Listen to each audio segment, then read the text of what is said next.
ብርሃንን የምትፈልጉ ከሆነ አብዛኛውን ጊዜ ታገኙታላችሁ። ነገር ግን ጨለማን የምትፈልጉ ከሆነ የሚታያችሁ ብቸኛው ነገር ያ ጨለማ ብቻ ይሆናል። ዛሬ አንክል አይሮህ ስለሚባል ግለሰብ ወይንም ደግሞ አንድ ፊልም ላይ ስላለ ካራክተር ልንመለከት ነው።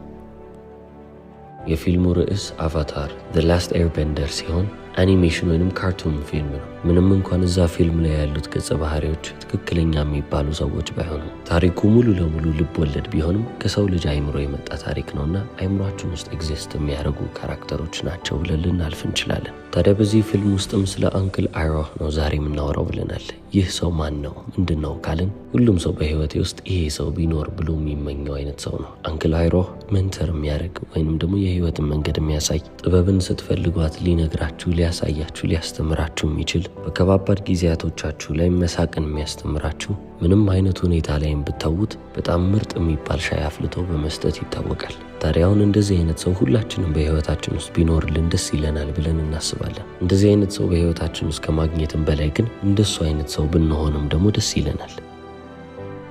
በፊልሙ ላይ ሌሎች ገጸ ባህሪያቶች ወይንም ደግሞ ካራክተሮች አሉ።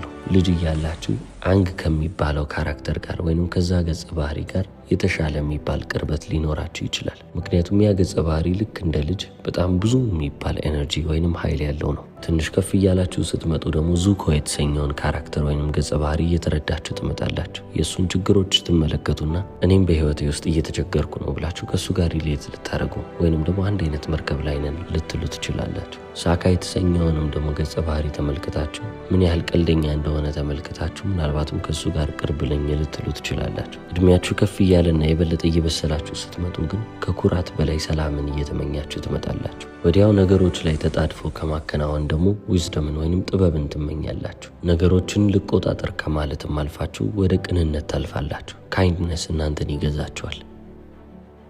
በአጠቃላይም በህይወታችን በጣም ምርጥ የሚባለው ቦታ ላይ የምንቀመጠው ጠንካራ የሚባለው ሰው ሆነን ስናርፍ አይደለም፣ ነገር ግን በአካባቢያችን ላይ ያሉትን ማንኛውንም ሰዎች ጠንካራ ማድረግ ስንችል ነው። ስለዚህ አንክል አይሮህ የተሰኘው ገጸ ባህሪ እኛ በህይወታችን ውስጥ ቢኖርልን ብለን የምናስበውም አይነት ሰውም ሊሆን ይችላል። ከዛም ባለፈ ደግሞ የኛ የወደፊት ማንነታችን ይህንን ሰው ቢሆን ብለን የምንመኘውም ሰው ሊሆን ይችላል። በመንገዱ ላይ በጣም ብዙ ሽንፈቶችን በጣም ብዙ ውድቀቶችንና ብዙ ጸጸቶችን የተመለከተ ሰው፣ ነገር ግን እሱን ስትመለከቱት ሳቅና ጨዋታ በውስጡም ደግሞ ሩህሩህነት ከዛም ባለፈ ጥበብን የምትመለከቱበት ሰው ነው። ስለዚህ አሁን የዚህን ገጸ ባህሪ ወዝደም ወይንም ደግሞ ጥበብ እንዴት ነው ወደ ራሳችን ህይወት ልንወስደው የምንችለው? እንዴት ልንተገብረውስ እንችላለን? ወደ መጀመሪያው ትምህርት እናልፋለን። አንክል አይሮህ እንደዚህ ብሎ ይጀምራል። በህይወታችሁ ከባድ ወይንም ጨለማ ጊዜያቶች ውስጥ ተስፋ ብለን የምናስባት ነገር ለራሳችሁ የምትሰጡት ነገር ነው። የውስጣዊ ጥንካሬ ትርጉሙም እሱ ነው ይላል። በህይወታችን ውስጥ በጣም ከባድ የሚባሉ ጊዜዎች ይፈጠራሉ፣ እሱ ግልጽ ነው። ነገር ግን በነዛ ጊዜያቶች ውስጥ በጣም አስፈሪ የሚባለው ነገር ተስፋ ማጣት ነው። ሁሉም ነገር በዛ ሰዓት ከባድ ይሆንብናል። ሸክምን ተሸክመን ነው የምናልፈው። የውድቀታችንን፣ የጸጸታችንን በቃ ሁሉም ነገር ቱማች ይሆንብናል፣ ከበቂ በላይ። ይህንንስ አልችለውም የምንለው ይሆናል። ተስፋ ብለን የምናስበውም ነገር ከውጭ የሚመጣ ምናልባትም እንደ አዲስ የሥራ ዕድል፣ አዲስ ትንፋሽ ወይንም ደግሞ አዲስ የሚባል አጋጣሚ ሊመስልብን ይችላል። አይሮህ ግን ተስፋ እንደዚህ አይደለም። ተስፋ ከውጭ የምትጠብቁት ነገር ሳይሆን በራሳችሁ በውስጣችሁ ውስጥ ክሬት የምታደርጉት ወይንም የምትፈጥሩት ነገር ነው ይላል። ይህንንስ በተግባር አሳይቶናል ወይ ካላችሁ እስር ቤት ውስጥ የተወረወረ ሰዓት ላይ ያደረገው ብቸኛው ነገር ይህንን ነበር። በፊልም ውስጥ በጣም ለብዙ ዓመታቶች ዙኮ የተባለውን ገጸ ባህሪ ፕሮቴክት ሲያደርገው፣ ሲጠብቀው፣ ጋይድ ሲያደርገው፣ መንገድ ሲያሳየው፣ ወደ ትክክለኛው የህይወት መስመር እንዲገባ ሲረዳው ነበር። በዚህ ሰዓት ነው ታዲያ ራሱን እስር ቤት ውስጥ ሊያገኝ የቻለው። ብቸኛ ሆነ፣ ተከድቷል፣ በተጨማሪም ታስሯል።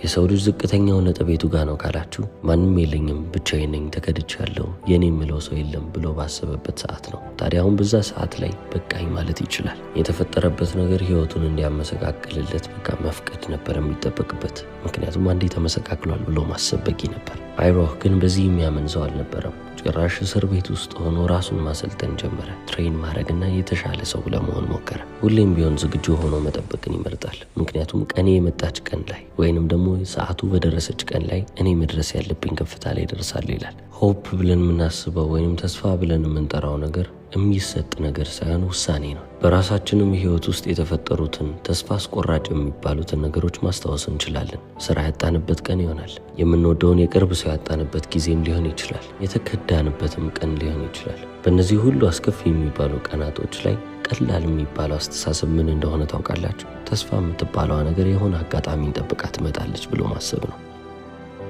አይሮህ የተባለው ገጸ ባህሪ ግን የሚያስተምረን ነገር ተቃራኒ ብለን የምናስበውን ትምህርት ነው። ተስፋ ብለን ያሰብናት ነገር ከውጭ የምትመጣ ወይንም የምንጠብቃት ሳትሆን እኛ በውስጣችን ውስጥ ጨለማ በሆነበት ሰዓት ውስጥ የምንፈጥረው የምናመጣው ብርሃን ነው። በሕይወታችን ውስጥ ያሉ ነገሮች እንዳለ እየተስተካከሉልንም የሚመጡት እኛ መጀመሪያ በውስጣችን ውስጥ ነገሮች ይስተካከላሉ ብለን ስላመንንና ተስፋ ስላረግን ነው። ተስፋ ስናረግ ሲባል ግን ይህን ያህል ከባድ የሚባል ነገር ማድረግ አይጠበቅብንም። አንድ እርምጃ እንኳን ከተራመድን በቂ ነው።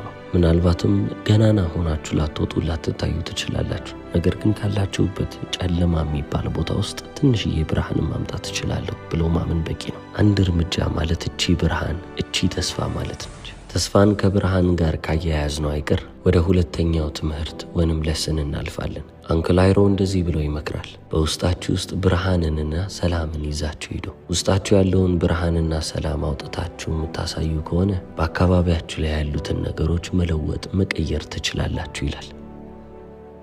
አሁን ታዲያ አብዛኛውን ጊዜ የሰው ልጆች ስንባል ምንድን ነው የምናደርገው ካልን እኛን ሙሉ የሚያደርገንን የሆነች ሚስን ፒስ ብለን የጎደለችዋ ነገር ብለን የምናስባትን ነገር እንፈልጋለን። ያ ሙሉ የሚያደርገን ነገር ምናልባትም ስክሰስ ወይንም ደግሞ ስኬት ይሆናል፣ ሬኮግኒሽን ወይንም ደግሞ እውቅና ይሆናል፣ አሊያም ደግሞ ፓወር ወይንም ኃይልና ስልጣን ይሆናል። ዙኮ የተባለውን ገጸ ባህሪ ልክ እንደዚሁ ያምን ነበረ። እዚህች ምድር ላይ ያለው ክብር፣ እዚህች ምድር ላይ ያለው ኤግዚስተንስ ከውጪ ማግኘት የሚችለው ነገር እንደሆነና ግዴታ ያንን ነገር መልሶ መቀበል እንዳለበት ያስብ ነበር። አይሮህ ግን ይህንን ከመጀመሪያውም የተመለከተ ሰው ነው። ዙኮ እየፈለክ ያለኸው ነገር እንዳለ አሁን በአንተ ውስጥ አለ ይለዋል። ልክ እንደ ዙኮ ሁሉ እኛም ተመሳሳይ የሚባል ታሪክ አለን። ምንም የጎደለን ነገር እንደሌለ ሙሉ ሆነ እንደተፈጠረን ማመን መቻል አለብን።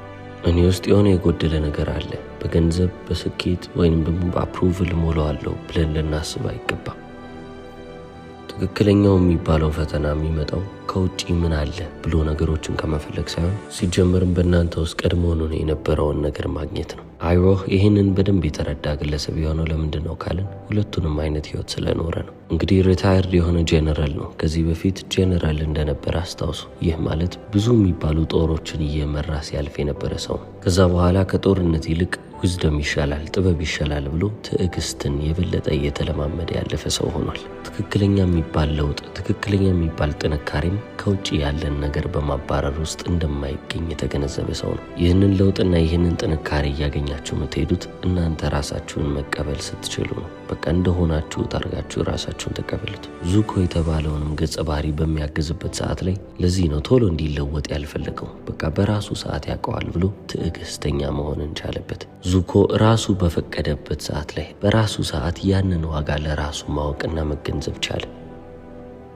ዙኮም እዛ እውነተኛ የሚባለው መንገድ ላይ ከደረሰም በኋላ የእሱ ዋጋ ውጫዊ በሆኑ ነገሮች እንደማይተመኑ ባወቀ ሰዓት ላይ ጥርጣሬ ምን ያህል እያወረደው እንደሆነ እያወቀ በመጣ ሰዓት ላይ የሰዎቹ ተቀባይነት እንደማያስፈልገው በገባው ሰዓት ላይ የዛኔ ነው የምርም ጠንካራ የሚባል ፓወርፉል የሆነ ሰው ነው። እናንተ ራሳችሁን ስትሆኑ ያለምንም ፍርሃት ያለምንም ሀፍረት ራሳችሁን መስላችሁ ልትቀርቡ ይገባል። ትክክለኛ የሚባለውን ገጻችሁን ትክክለኛ የሚባለውን ኃይላችሁን ይዛችሁን ትሄዱት የዛኔ ስለሆነ እዚህች ዓለም ላይ ከመትረፍ ይልቅ ወይንም ደግሞ ሞቱን ከሚጠብቅ ሰው ይልቅ እየኖረ ዓለምን የሚቀይር ሰው የምትሆኑት የዛኔ ነው። አብዛኛው ሰው የራሱ ጠላት ማን ነው ካላችሁ ራሱ ሰውየው ነው። እኔ በቂ አይደለሁም ብለን እናስባለን። እኔ ይሄ ነገር አይገባኝም እንላለን። ይሄ ነገር የምችለው አይመስለኝም እንላለን። ደስተኛ ለመሆንም ፍቃድ የምንጠብቅ አይነት ሰዎች ነን። ነገር ግን ልክ እንደ አይሮ ውስጥ ነገሮችን ከመጠበቅ ይልቅ ፍርሃትን ከጎናችን አስወግደን ነገሮች እንዲሆኑ ብንፈቅድ ምን አለበት?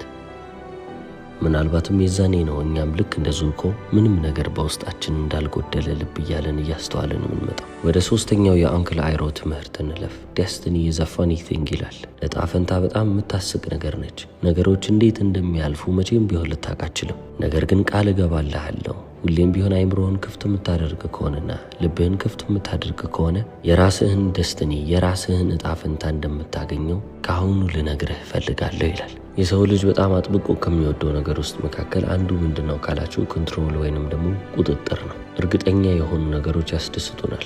መሄድ የምንፈልግበት ቦታ ካለ እዛ እንደምንሄድ እርግጠኛ መሆን አለብን። እንዴትም እንደምንሄድ ማወቅ የምንፈልግ ሰዎች ነው። አይሮ ግን ይህንን የተገነዘበ ሰው ነው። ህይወት ስለ እናንተ ፕላንና እቅድ ምንም ግድ አይሰጣትም ይላል። ሀሳቦቻችሁ ይቀያየራሉ፣ እቅዶቻችሁ ይገለባበጣሉ። ሁሉም ነገር ተቃራኒ ሊሆንባችሁ ይችላል። በዚህች ዓለም ላይም ደግሞ ስኬታማ የሚሆኑ ሰዎች ማዕበሉ እንዳይመጣ የሚከላከሉ ሰዎች ሳይሆኑ ማዕበሉ ሲመጣ በማዕበሉ ላይ እንዴት ራይድ ማድረግ እንዳለባቸው፣ እንዴት መቅዘፍ እንዳለባቸው የሚያውቁ ናቸው ይላል።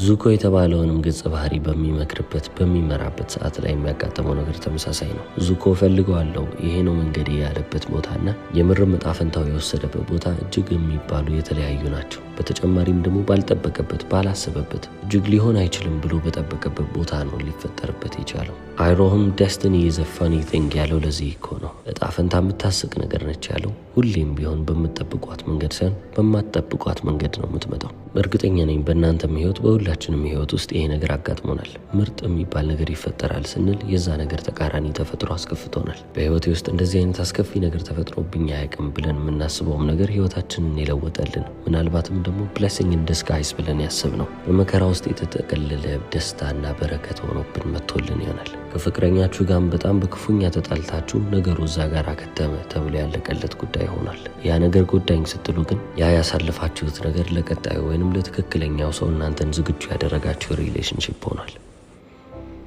ስለዚህ ምናልባትም እያንዳንዱ ውድቀት፣ እያንዳንዱ መከራ፣ እያንዳንዱ ያልጠበቃችሁት እጭ ብላችሁ የምትቀበሉት ነገር እንዳለ ወደ ትክክለኛው መንገድ የሚወስዳችሁ ነገር ነው። ደስቲኒ ወይንም ዕጣ ፈንታ ብለን የምናስበው ነገር ቀጥታ መንገድ አይደለም፣ ወይንም ደግሞ የምታዩት የምታሳኩት ነገርም አይደለም። ባልጠበቃችሁት ሰዓት ላይ የምትጠማዘዙበት እጅግ የሚባል አስቸጋሪ መንገድ ነው። ታዲያ ይህችን ዕጣ ፈንታ የተባለችዋን ነገር ሳታጧት በዛው መንገድ ላይ መቀጠል የምትፈልጉ ከሆነ ለአዳዲስ ኤክስፒሪየንሶች፣ ለአዳዲስ ተሞክሮች፣ ለአዳዲስ ሰዎች፣ ለአዳዲስ ነገሮች ብቻ በአጠቃላይ አይምሯችሁና ልባችሁን ክፍት አድርጋችሁ መሄድ ነው። እኔ ካሰብኩትና እኔ ካቀድኩት በላይ ህይወት ለእኔ የተሻለ ነገር አዘጋጅታልኛለች ብሎ ማሰብን ይጠይቃል። አንዴ ደግሞ እቺን አስተሳሰብ ወይንም እቺን እምነት ይዛችሁ የምትንቀሳቀሱ ከሆነ ወደማታውቁት መንገድ ላይ ገብታችሁ ያንን የማታውቁትን መንገድ በፊት የምትፈሩትን አሁን ግን ኢምብሬስ አድርጋችሁ ተቀብላችሁ ወዳችሁት ስትሄዱ የዛኔ ነው ጉዟችሁ ሀ ተብሎ የሚጀምርላችሁ።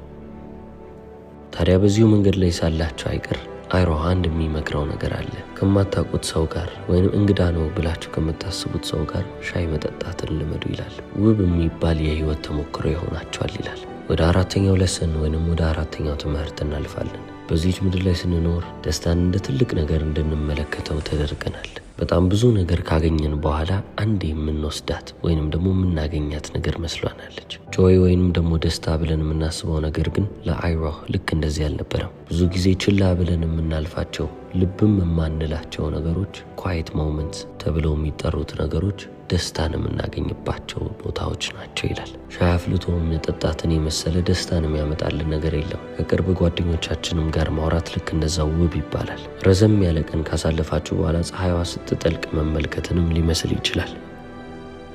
አሁን እነዚህ ነገሮች በጣም ተራ ብለን ልንመዘግባቸው እንችላለን። ላይፍ ቼንጂንግም ላይመስሉ ይችላሉ፣ ወይንም ደግሞ ህይወታችንን የሚቀይሩልን ነገር ላይመስሉ ይችላሉ። ነገር ግን በህይወታችን ውስጥ ሰከን እንድንል አልፎ አልፎም ቆም እያለን ህይወትን እያጣጣምን እንድናልፍ የሚያስታውሱን ነገሮች ናቸው። በየጊዜው አዳዲስ ነገሮችን እያባረሩ ከመሄድ ይልቅ አሁን ላይ ያለውን ነገር እንዳለው ተቀብለን መውደድን ወይንም አፕሪሺየት ማድረግን መልመድ ነው። አይሮ በብዙ ጦርነቶች ላይ ጄኔራል ነበር ብያቸዋለሁ። ጦር እየመራ እንኳን ብዙ ኃይሎቹ እየሞቱበት እንኳን ብዙ ክፉ የሚባሉ ነገሮች እየተፈጠሩበት እንኳን ለህይወት ያለው አመለካከት ቆምጠጥ አላለበትም። አሁንም ድረስ ቀና ቀና የሆኑ ነገሮችን ብቻ ነው ሲያስብ የነበር። ሻይን እየጠጣ ብቻ ሳይሆን እያጣጣመም ነበር። ከሰው ጋር ማውራት ብቻ ሳይሆን ከሰው ጋር ኮኔክት ማድረግን ያቅበትም ነበር። በጥቃቅን ነገሮች ውስጥ ደስታን ማወቅ፣ ደስታን ማየት የቻለ ሰው ነበረ። እነዚህም ነገሮች ህይወቱን የበለጠ በብርሃን እየሞሉለት መጡ።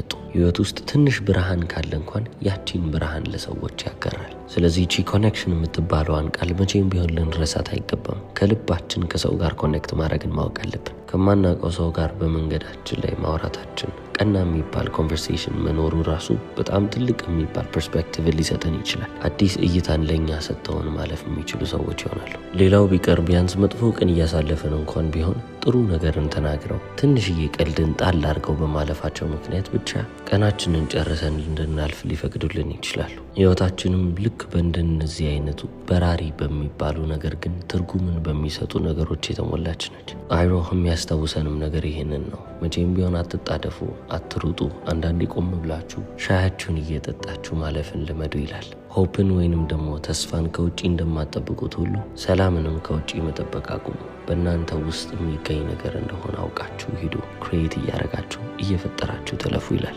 የዛሬው ቪዲዮ ይህንን ይመስል ነበር። እስከ መጨረሻው ስለተከታተላችሁ አመሰግናለሁ። ቻው።